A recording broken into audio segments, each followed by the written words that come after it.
खलीफा दोयम जनाब हजरत सैयदना उमर फारूक आजम रदी अल्लाह ताला अन्हु की बारगाह।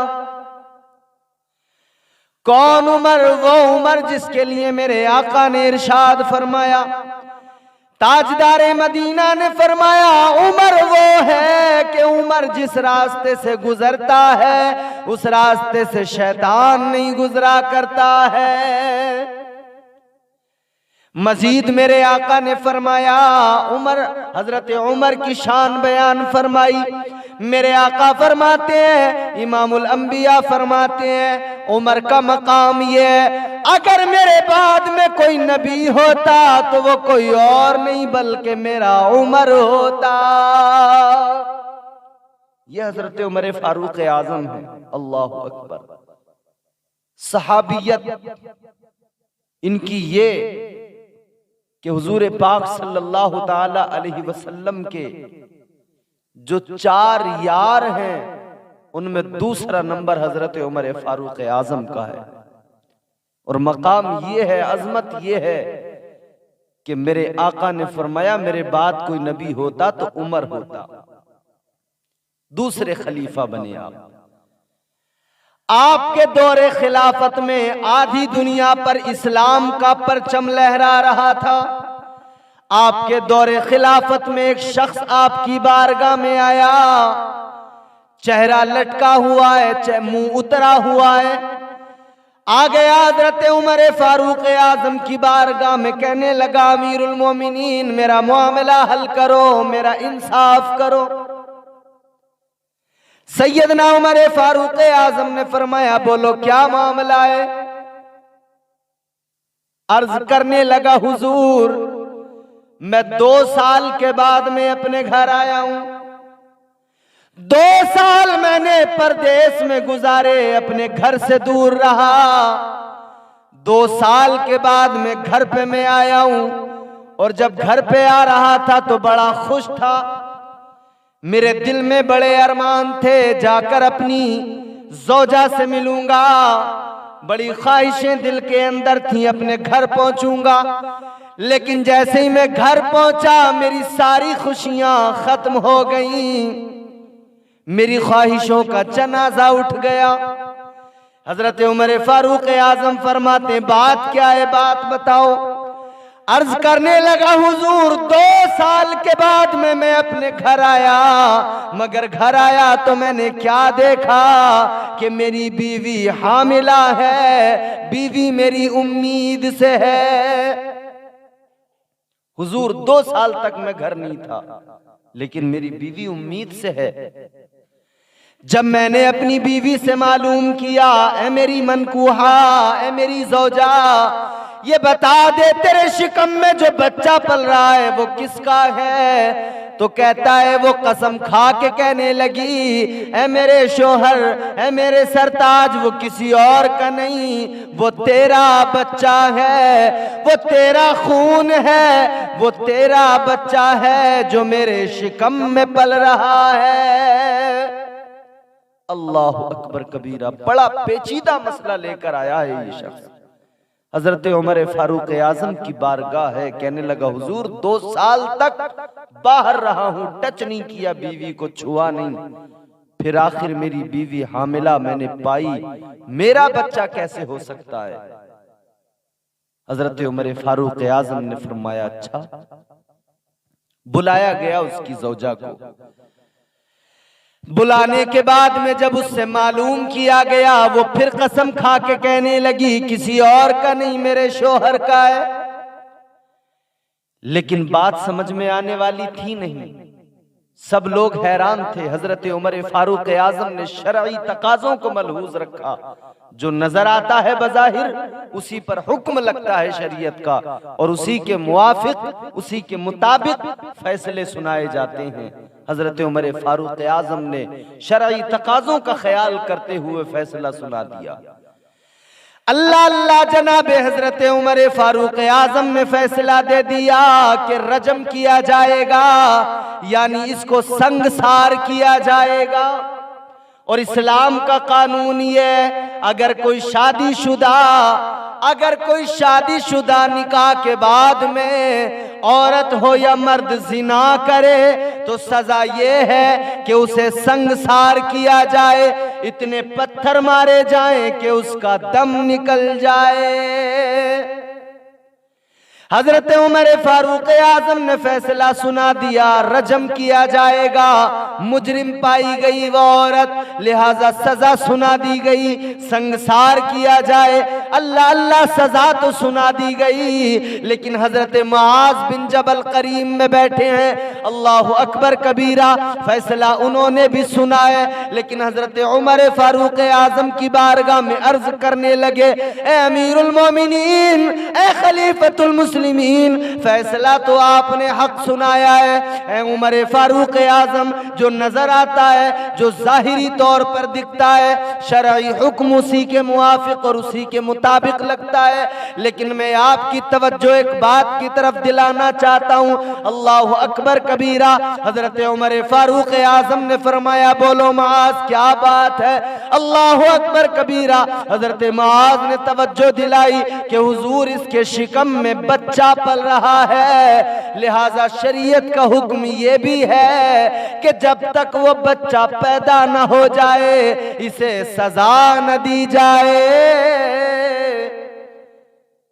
हजरत मुआज बिन जबल कहने लगे कि हुजूर के दौर में भी ऐसे मामले सामने आए, लेकिन हुजूर ने यही तरीक़ेकार अपनाया, क्योंकि शिकम में जो बच्चा है उसका कोई कसूर नहीं, उसका कोई जुर्म नहीं।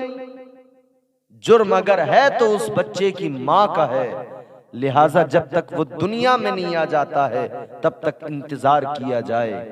हजरत उमर फारूक आजम ने फरमाया, मुआज बिन जबल तुम ठीक कहते हो। आपने फौरी तौर पर अपना फैसला सुनाया कि सुनो, जब तक इसका बच्चा पैदा नहीं हो जाएगा तब तक सजा नहीं दी जाएगी। जब इसका बच्चा पैदा हो जाएगा, दुनिया में आ जाएगा, तब इसको सजा दी जाएगी। सारे मदीने की गलियों में यह खबर फैल गई।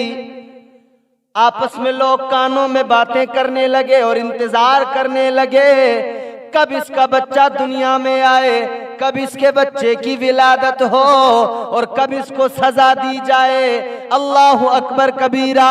इधर लोग तो फिर ऐसे मौके तलाश किया करते हैं जब किसी को सजा दी जाए, जब किसी पे कोई इल्जाम लगाया जाए, लोग मुंतजिर रहा करते हैं। आज भी हमारे मुआशरे के अंदर अगर किसी पे कोई इल्जाम लगता है, सारे लोग कानों में बातें करने लगते हैं। एक दिन नहीं लगता अफवाहें फैल जाती हैं। अल्लाह अल्लाह, गौर करो मेरे अजीजों, उधर वो खातून है, उधर वो औरत है, रो रही है, आंखों में आंसू हैं और अपने रब को याद कर रही है, दामन फैला के रो रो के दुआएं कर रही है।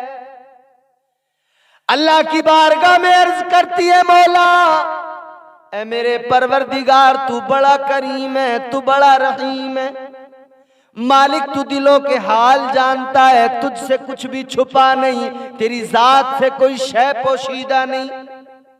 या अल्लाह तू तो जानता है मेरा हाल, मालिक मुझ पर करम फरमा, या अल्लाह मुझ पर रहम फरमा, मालिक मेरी इज्जत पे बन पड़ी है, या अल्लाह मेरी आबरू की हिफाजत फरमा।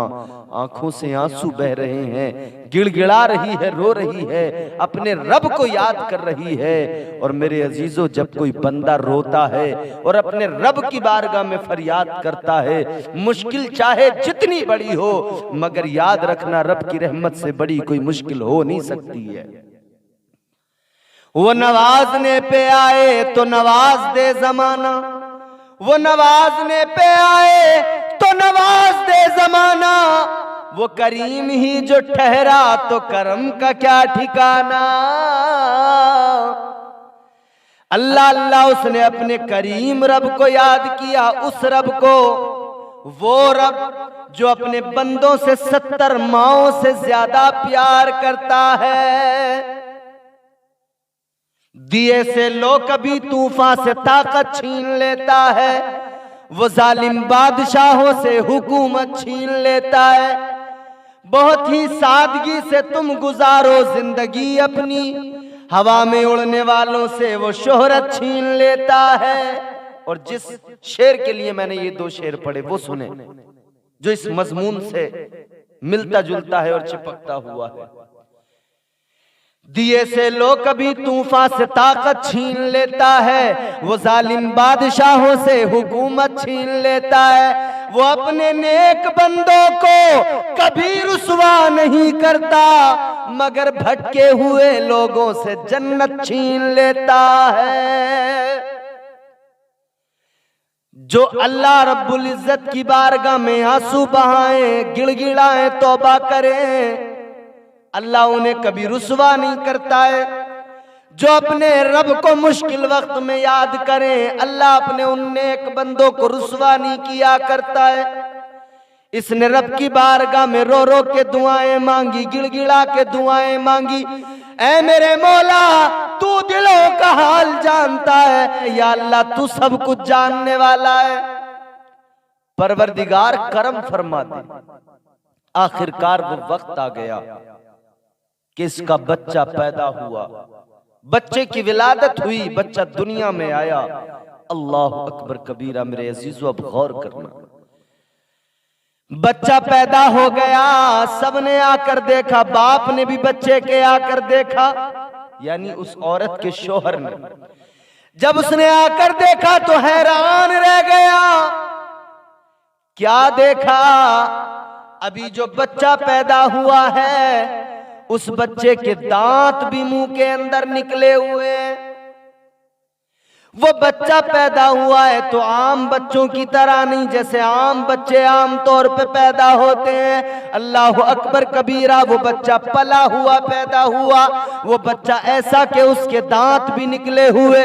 जब इतना उस इंसान ने देखा, उस बच्चे की शबाहत को देखा, उस बच्चे की सूरत को देखा, नैन नक्श पे नजर डाली, बेसाख्ता कहने लगा ये बच्चा किसी और का नहीं, यकीनन ये बच्चा मेरा है, इसकी शबाहत भी मेरी शबाहत से मिलती है। हजरत उमर फारूक आजम की बारगाह में, हुजूर बच्चा मेरा है। हुजूर अब मुझे पता लग गया ये अल्लाह की कुदरत, उसकी मसलहत है। बच्चा यूं तो 9 माह में पैदा होता है, लेकिन मेरी बीवी को जो बच्चा पैदा हुआ है वो बच्चा आम बच्चों की तरह नहीं, 9 माह से ज्यादा का, यानी 2 साल से ज्यादा का बच्चा है। हुजूर उसके दांत भी निकले हुए हैं। अल्लाह अकबर कबीरा। मुद्दते रज़ात जो होती है उसने माँ के शिकम में ही उसको पूरा कर लिया, दांत निकल आए, बच्चा पैदा हुआ है।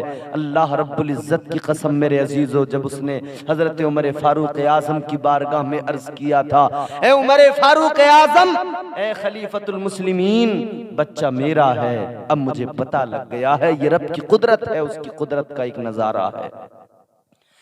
अल्लाह अकबर कबीरा। हजरत सैयदना उमर फारूक आजम रदी अल्लाह ताला अन्हु फरमाते हैं कि हजरत मुआज बिन जबल ने तवज्जो दिलाई, एक ऐसी औरत जिसने गुनाह नहीं किया मगर मैं उसे संसार करवाने वाला था, उन्होंने तवज्जो दिलाई, उनकी वजह से, उनके तवज्जो दिलाने की वजह से मैं हलाक होने से बच गया।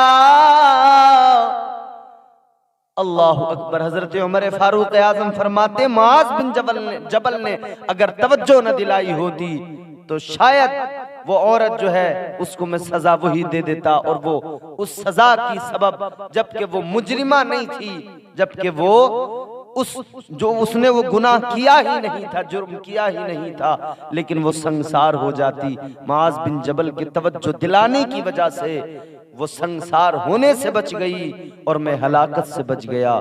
मेरे अजीजों गौर करो और सबक हासिल करें हम लोग कि अगर मियाँ बीवी के दरमियान बाहमी तौर पर कोई ऐसा मामला सामने आए तो फौरी तौर पर कोई फैसला न लें और एक दूसरे पर शक न किया करें, बल्कि पहले सोचा करें, गौर किया करें और समझा करें कि आखिर पूरा मामला है क्या। यकीन की बुनियाद पर रिश्ते चलते हैं। मेरे अजीजों, रिश्तों की कदर किया करो और रिश्तों को मजबूती दो। शक जो होता है वो रिश्तों को कमजोर कर दिया करता है। न जाने कितने घर शक की बुनियाद पर तबाह हो गए, घरों के अंदर लड़ाई झगड़े जरा जरा बातों पर शक की बुनियाद पर झगड़े क्यों होते हैं? कि हमारे एक दूसरे के लिए जो मामलात हैं, हुस्ने जन से हम काम नहीं लेते। इस्लाम कहता है हुस्ने जन से काम लिया करो, एक मोमिन के बारे में अच्छा गुमान रखा करो, और फिर वो मोमिन तुम्हारा अपना हो, भाई हो, रिश्तेदार हो, वो तुम्हारी जोजा हो या किसी औरत का खाविंद हो, वो औरत उस पर शक करती हो, तो ऐसा ना करें, बल्कि रिश्तों की कदर किया करें। पहले पूरे तौर पर मामले को समझ लिया करें, पहले संजीदगी के साथ उस पर गौर व खौस करें, फिर कोई फैसला लिया करें।